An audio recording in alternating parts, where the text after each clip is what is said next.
ẹ̀yin èèyàn mi eléyìí tún gbẹnu tán eléyìí tá a mú wá lálẹ́ yìí ó ní ká tẹ̀ ti bẹ̀rẹ̀ ná bàbá wa tí gbogbo àmọ̀ bí ẹni mowó ni àti àwa tí a mọ̀ bàbá yìí náà popular wòlíì ni bàbá yìí nílẹ̀ Yorùbá bàbá kan ṣo tẹ̀gbẹ́rí gẹ́gẹ́ bí wòlíì gidi olóòótọ́ Nàìjíríà nìyẹn fídíò ìkún tẹ́lẹ̀tẹ́lẹ̀ bàbá yìí sọ̀rọ̀ gan o nínú fídíò yìí ìkìlọ̀ pọ̀ rẹpẹtẹ ẹ̀yin èèyàn mi wọ́n náà wàrà bíi ti yí wa kánlẹ̀ Yorùbá o kódà nínú àwọn stéètì tí bàbá yìí dárúkọ gbogbo stéètì ilẹ̀ Yorùbá pátá ni bàbá yìí fẹ́ dárúkọ àwọn kinní burúkú àfẹ̀míṣòfò yìí bàbá yìí kọ́kọ́ bẹ̀rẹ̀ orí Èkó ni bàbá yìí ti bẹ̀rẹ̀ ọ̀rọ̀ wọn o Sanwó-Olú ẹ̀yin èèyàn ẹ bá a share fídíò ẹ jẹ́ kó dọ̀dọ̀ Sanwó-Olú wọ́n ti yí wa kálẹ̀ kódà Alábà àbẹ̀yẹsẹ̀ Alábà náà kọ́ ni bàbá dárúkọ ní fídíò yẹn ni pé àwọn kinní burúkú ti wà ń bẹ̀ o kọ́kàn fún wọn ní ọ̀dà ni wọ́n á dẹ̀ bẹ̀rẹ̀ sí ní ṣe ọṣẹ́ burúkú kódà àwọn nǹkan ọ̀já olóró tí wọ́n ti rì síbẹ̀ yẹn kì í ṣe kékeré o ẹ share fídíò kó dọ̀dọ̀ Sanwó-Olú Ìbàdàn ńkọ́ ẹ̀yin ará Ìbàdàn wọ́n ní Ṣèyí Mákindé ibi tó bá Ìbàdàn wọlé àti ibi tó bá Ìbàdàn jáde ẹ kó security bẹ̀ àwọn kinní burúkú fẹ́ bẹ̀rẹ̀ sí ní ṣọṣẹ́ burúkú o Ọ̀ṣun state náà the same thing Ondo state náà the same thing náà ni o ẹ share fídíò yìí ẹ bá wa share fídíò ẹ má dagunlá ipa tẹ̀mí lèmi tí kò yọ ìwọ náà kópa tiẹ̀ kó share fídíò kó dọ̀dọ̀ gbogbo àwọn gọ́vnà ilẹ̀ Yorùbá yìí pátápátá kí wọ́n lè gbégbèsè bàbá tó wá tẹ̀síwájú pé ọba kan wà nílẹ̀ Yorùbá ó ti ta gbogbo ọmọ Yorùbá eléyìí ẹ gbọ́ gbogbo ẹ̀ lẹ́nu bàbá yìí fúnra yín bàbá tó tẹ̀síwájú wọ́n náà fẹ́ fi ọmọ ọ̀gá at the top ọmọ ọ̀gá wa lókè wọ́n fẹ́ fi joyè nìbàdàn oríṣiríṣi ló máa ń ṣẹlẹ̀ o ẹ wọ ẹjẹ fi ilẹ̀kẹ̀ gbọ́ lẹ́nu bàbá yìí fúnra yẹn o ẹ bá a share fídíò ẹ má gbàgbé àwọn kinní burúkú tí yí wa kálẹ̀ Yorùbá o ipa tẹ̀mí òun lèmi ti kó yìí ìwọ náà kópa ẹ kó share fídíò yìí má dàgúnlá share fídíò yìí ká má bàa lùsà àwọn èèyàn mọ́ nílẹ̀ Yorùbá ẹ wo fídíò yìí. lórí ọ̀rọ̀ Yorùbá. Concerning Yoruba land. ẹ má tún àwọn ará ìlú ẹ̀yin ọba yìí. Don't deceive the citizens, you kings. pẹ̀lú àwọn àgbààgbà Yorùbá. With the elders in Yoruba land.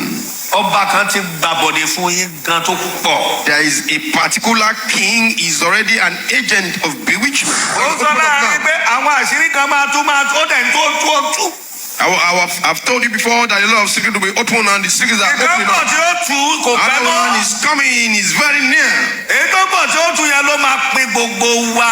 ẹrù pé ojú lásán lọ̀pọ̀lọpọ̀ àṣírí fi ń tú báyìí. kì í ṣojú lásán. You think it's ordinary that a lot of secrets are being exposed ó and sọ opened up láàrin now? pé àwọn àṣírí kan máa ó dẹ̀ tó. I've told you before that a lot of secrets will be open and the secrets are opening ìtọ́pọ̀ up. tí ó tú kò pẹ́ Another mọ́. one is coming, is very near. ìtọ́pọ̀ tí ó tú yẹn ló máa pín gbogbo wa. This one that is coming is going to divide all of us. àwọn politician yìí bá máa lu ọgbọ́n àlùmọ̀kọ́rọ́ yìí bá máa lu jìbìtì. No matter how trickish your politicians are. Praise the Lord. Hallelujah. Ẹ̀rí ẹ̀jẹ̀ tó àṣírí gan níwájú ọba ọ̀run àti ayé tá a bá wà lórí òkè àwọn kérúbù àti séráfù. Before God of heaven and earth, when we're on the mountain of the seraphim, we raise up the Bible like this. Ẹ̀rí èmi á sọ ilé ọrùn ẹsẹ̀ sí wa wọ́n wá gbé mi. I'm going to say this, let them send SSS to come and arrest me. ọ̀rọ̀ pléènì àwọn jagunjagun tó lọ sí Burkina Faso ó lọ́wọ́ àwọn Fúlàní nú. Concerning the planes that went to Burkina Faso, as the hands of the Fulanis in it. láti fẹ́ kó bá iṣẹ́ láti fẹ́ kó bá gbogbo ènìyàn.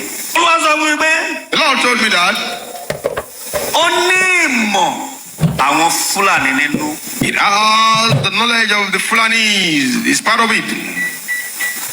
kì í ṣe Tinubu ò mọ̀ ń pa ẹ̀. Tinubu does not know about it. wọ́n fẹ́ fi kó bá ìjọba yìí. They want to use it to castigate his government, to affect his government. kí wọ́n máa gbọ́ lásán náà. Let them hear in Answer Rock as I'm talking. ẹ̀jẹ̀ gbàdúrà. Please, let's pray. accident of a plane. I can say accident of planes happening, plane crashing. accident of a plane. I can say accidents of planes. lórúkọ Jésù gbogbo ẹ̀yin àyànfẹ́. All beloved, ẹ máa fò lókè lópin ọdún yìí àti ẹ̀jẹ̀ tó máa fò lókè. they're going to fly towards the end of this year, beginning of next year. sàmì ẹ ò ní jábọ́. Amen. tó bá gbàdúrà. Let's pray. ẹ̀yin gómìnà ilẹ̀ Yorùbá mò ń bẹ̀ yín ni o. Governors in Yoruba land, I'm begging you. torí kì í máa ń lísìn sí àsọtẹ́lẹ̀ Ọlọ́run. Because you don't listen to the prophecy of God. Orí ibì kan wọ́n sì pa àwọn èèyàn. Èmi ò rí ìbọn òkú sùn gan. I can see somewhere a lot of people, masses were killed. Ẹ̀yin Governors, Lagos State Governor. Governor of Lagos State. Ìmọ̀ burúkú ń lọ lọ́wọ́ lórí state yìí o. There is a bad plan council going on concerning this state. Ó wá àwọn Fúlàní Sanwó-Olú. In the hands of the Fulani, Sanwo-Olu, listen and take charge. Jẹ́ kí n sọ nǹkan tí Ọlọ́run sọ fún mi fún ọ o. Let me tell you what God told me. Lọ́lé gbogbo àwọn Haúsá Fúlàní kúrò ní Alábà National. Lọ́lé gbogbo wọn kúrò ńbẹ̀. Ó gbogbo wọn sínú mọ́tò jẹ́ kán lọ dọ́ǹpù wọn sílùú wọn. Chase away all the Hausas, the Fulanis at Alaba International. Put them in a truck and take them back to where they came from. Governor Sanwó-Olú. Governor Sanwo-Olu of Lagos State. Governor Sanwó-Olú. Governor Sanwo-Olu of Lagos State. Mo tún sọ fún ẹ báyìí o. I'm repeating it now. Alábà yẹn. That Alaba International. Lọ́lé gbogbo àwọn Haúsá Fúlàní tó wà bẹ́ẹ̀ kú. All the Hausa Fulanis there, take them away from there. Governor Sanwó-Olú ẹlẹ́gbẹ̀ta lélẹ́yìn o. Governor Sanwo-Olu of Lagos State is the third time. Lọ́lé gbogbo bó bá possible òru ni kí ẹ ṣiṣẹ́ yìí. If possible, let this be done in the middle of the night. Lọ́lé gbogbo wọn kúrò. Ṣé ohun tí Fáṣọlá ṣe lóṣòdì? Do what Fashola did at Oshodi. Torí káwọn ọmọ Ìgbò tó délé ọdún, wọ́n ti pààrọ̀ Òṣòdì bọ́wọ́ lọ́wọ́. Before they will come back from their new year, they've changed Oshodi. Ìwọ náà lọ ṣerú ẹ̀ ní Alábà. Go and do same at Alaba International. Lọ ṣerú ẹ̀ l'Alábà o. Go and do same at Alaba International. Mo bẹ̀ ọ́ ni o. I beg of you, Wọ́n àsọtẹ́lẹ̀ yìí. listen to this prophecy. Sanwó-Olú. Governor Sanwo-Olu of Lagos State. Governor Sanwo-Olu of Lagos State. Ẹ má jẹ́ àjò lákòókò, ẹ má jẹ́ àṣepatí lákòókò This yìí. is not time to party. This is not time to dance. Ẹ̀yin gómìnà ilẹ̀ Yorùbá ẹ ṣiṣẹ́ fún ilẹ̀ yìí. Governors in Yoruba land, work for this land. Ẹ má tàn wá mọ́. Stop deceiving us. Ẹ̀yin politician ilẹ̀ Yorùbá ẹ má tàn wá mọ́. Politicians in Yoruba land, stop deceiving us. Ẹ̀gbọ́n tí Ọlọ́run pè yín fún mi ni. Look at what God called you for me. Olúwa ní ìka ènìyàn ni. God said you are all wicked beings. Olúwa bá sọ ni mò ń sọ. I'm going to say whatever the Lord tells me. Gómìnà Sanwó-Olú. Governor Sanwo-Olu of Lagos Mo tún State. dárúkọ ẹlẹ́lẹ́kẹrin. I'm mentioning your name again for the fourth time. Wo lọ jà wọ́n lógun kó àwọn SSS àwọn àmì gbogbo wọ́n kàn kó wọn báyìí. Ò bá jẹ́ tírélà tó fi kó wọn wá. Ẹ ti rẹ́ẹ̀dì tírélà máa bọ̀. Just pack them with whatever trailer they've used to bring them down. Wọ́n máa Just kó take wọn them sí back. tírélà báyìí. Wọ́n wà wọ́n dé ìlú wọn. Take them back to where they Wọ́n gbọ́dọ̀ wà wọ́n dé Ìbàdàn, wọ́n gbọ́dọ̀ wà wọ́n dé Ìlọrin. Wọ́n wà They wọ́n must dé. not stop at Kwara State. Take them as far as back to where they came from. Láì ṣe bẹ́ẹ̀. Without Bẹ́ẹ̀ that, bá ṣe é. if you do that, Ogun láṣẹ fún Èkó nìyẹn o. that means a big battle will have been conquered for Lagos State. Torí lọ́wọ́lọ́wọ́ báyìí wọ́n ń wo ibi tán fẹ́ gbà yọ. Because right now they are looking for where they are going to execute. Olúwa sọ pé wọ́n sọ pé ẹ̀yin Yorùbá lẹ̀ ń dá wọn lóró jù. And they say it is you, Yoruba, that is affecting them much. Sanwó-Olú. Governor Sanwo-Olu of Lagos State, Lọ́wọ́ tó Olúwa sọ. listen to what the voice of God is saying. Gómìnà Ìbàdàn. The governor of Oyo State, Gómìnà Wọléwọlé. Ẹ jọ̀ọ́. please, Ìbẹ̀rẹ̀ Ọ̀yọ́ state àti òpin Ọ̀yọ́ state. the beginning and the end of Oyo State, Ẹ sanwó ẹ tọ́jú àwọn security. take care of your security men. Ẹ lọ kó àwọn security surround gbogbo. Any trailer tó bá ń wọlé wá ní ìsìn ẹ jẹ́ kó máa dá wọn padà. Use your security men to be in charge, and any trailer coming in, let them go back to where they're coming from. Yàtọ̀ sí trailer tó fi ń kó jẹ wá. Apart from the trailer they're using to bring in food. Ẹ máa ṣẹ́ẹ̀kì gbogbo trailer But dáadáa. make sure your security men are checking every trailers that are coming into Oyo State. Gómìnà lórúkọ ẹ̀. Gómìnà Mákindé. Governor Makinde of Oyo State, Ṣèyí. Olúwa Governor ṣe Seyi Makinde of Oyo State. torí pé mo yìn ọ́. Olúwa ṣe Governor Oluwaseyi Makinde of Oyo State. ṣe. Our president PDP, àbí o lè wọlé ìṣépè fún ẹ. O lè wọlé. Olúwa ti sórí gbogbo àwọn wòlíì tó wọ́n bá ẹ pé you are next president. Ọbẹ̀ gbowó ẹ ni o. Ẹnu àwa ló ti lọ gbọ́ pé o lè wọlé. PDP kò lè wọlé. Owó bí báwo lè tẹ̀ra má wéṣì owó. Sórí owó tó ti kó sápò ẹ̀ lọ jókòó kó máa jẹ fùfú, jẹ iyán, jẹ ẹ̀bà, jẹ sẹ̀mó, jàmàlà ewédú tó kí. Gómìnà Àwàṣe Mákindé, you are my brother. Iṣẹ́ pé ojú mi lọ mo jù ẹ́ lọ́jọ́ orí o. You are my brother. Tó ti wọ́n báyìí. Lọ́jọ́ kó má wéṣì owó láwọn tó ń pọ̀ ẹ́ yẹn. Ṣùgbọ́n tẹ́mi ń sọ fún ẹni wípé. What I'm telling you is that Torí ìbẹ̀rẹ̀ Ọ̀yọ́ àti òpin Ọ̀yọ́ the beginning and the end of Oyo State. Wọ́n kó àwọn security síbẹ̀. Put your security men at those strategic locations. Àwọn Fúlàní tó fẹ́ wọlé titun lélẹ́yìn. These are new Fulanis that want to come into Oyo State. Wọ́n fẹ́ kó wọn wá láti another country ni. They want to bring them in from another country Bí wọ́n wá jalè Yorùbá lógun. to come and create chaos in Yoruba land. Ẹ jọ̀ọ́ kábíyèsí wa ọba wa Ládọjà.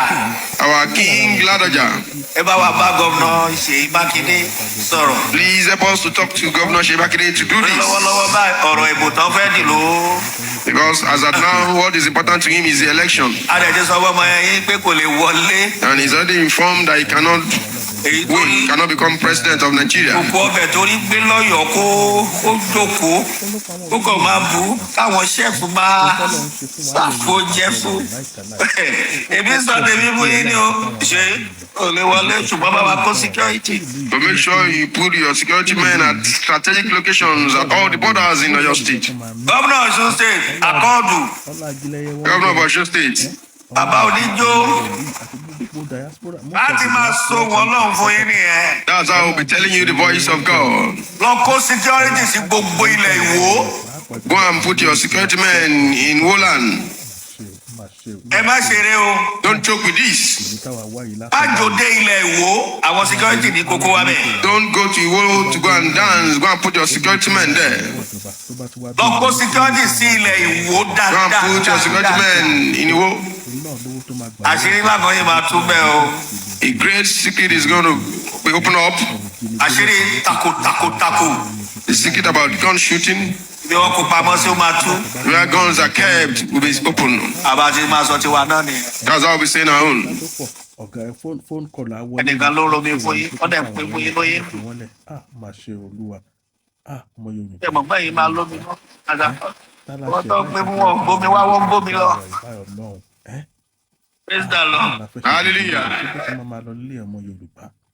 So gbogbo ẹ̀yin gómìnà Ondo state. Governor of Ondo State, Jọ ẹ ṣe nọ́mbà ẹ kó security. do likewise make sure your security men are well taken care of and they are at strategic Bẹ́ẹ̀ bá locations. ṣe If you do this, ẹ̀jẹ̀ wọn ló máa ṣàn. it is the blood of these wicked ones that are going to that will flow, Kì í ṣe ẹ̀jẹ̀ Yorùbá. not the blood of the innocent Yoruba people. Ọba wa Ọ̀ọ̀ni Our King Oni of Ife, ẹ ṣèpàdé. let's have a meeting. Ọba Ọ̀yọ́. The King of Oyo Alaafin, Ọba wa Aláké. the King of Alaki of Egbaland. Ohun Olúwa lèmi ń sọ fún yín o. I'm telling you all the voice of God. Ẹ̀rí tí mò ń sọ tí mò ń rẹ́rìn tẹ̀rù bí a pé mò ń ṣe You can yẹ̀yẹ́. see me talking and laughing and you think I'm joking. Ẹ lọ ṣèpàdé dáadáa. Go and have a concrete meeting, Ẹ jọ̀ọ́ please, lórí ọ̀rọ̀ Yorùbá. concerning Yoruba land. Ẹ má tún àwọn ará ìlú ẹ̀yin ọba yìí. Don't deceive the citizens, you kings, Pẹ̀lú àwọn àgbààgbà Yorùbá. with the elders in Yoruba land. Ọba kan ti gbàbọ̀dé fún yín gan tó pọ̀. There is a particular king is already an agent of bewitchment. Ọba burúkú yìí sì fẹ́ mú ohun tó promise ṣẹ. And this evil, wicked king wants to fulfill what he had promised. Torí ẹ má wòran o. Don't look at him, don't leave him to execute his evil project. Òtítọ́ Ọlọ́run lèmi sọ jáde o. I'm telling you the truth of God. Lórúkọ Jésù àdúrà wa gbà. In Jesus' name, our prayers will be answered. àṣírí ìránṣẹ́ Ọlọ́run kan máa tú láìpẹ́. The secret of one man of God will be exposed very soon. Ẹ̀jẹ̀. Blood. Ẹja gbàdúrà fún àánú. Let us pray for mercy. Iṣẹ́ ọ̀tá kó bàjẹ́ lórí ẹ̀. Àmín. Dàgúnlá o, ẹ bá wa share fídíò yìí. Bàbá wọ́n sọ nínú ọ̀rọ̀ wọn pé ìṣẹ̀lẹ̀ tó ṣẹlẹ̀ ní Burkina Faso yẹn, wọ́n ní bàbá Tinubu mọ̀ ń pẹ́ o, àwọn Fúlàní àwọn náà ń ṣọṣẹ́ burúkú tán fẹ́ fi kó bàjọba bàbá Tinubu. Ẹ bá wa share fídíò yìí. Tọ́ ẹ̀yin wa, ibi tí a máa parí fídíò yìí sí leléyìí, ẹ wo, ẹ bá like, share, kẹ́ comment, kẹ́ follow wa náà. Ẹ share fídíò yìí torí pé kí ni ká má lose àwọn èèyàn ilẹ̀ Yorùbá. Ẹ ṣáà gbọ́ tí bàbá yìí sọ, wọ́n ti yí wa ká. Èkó wọ́n fẹ́ ṣí ọṣẹ́ burúkú lẹ́kọ̀ọ́. Ẹ bá wa share fídíò yìí, ṣó dàbọ̀.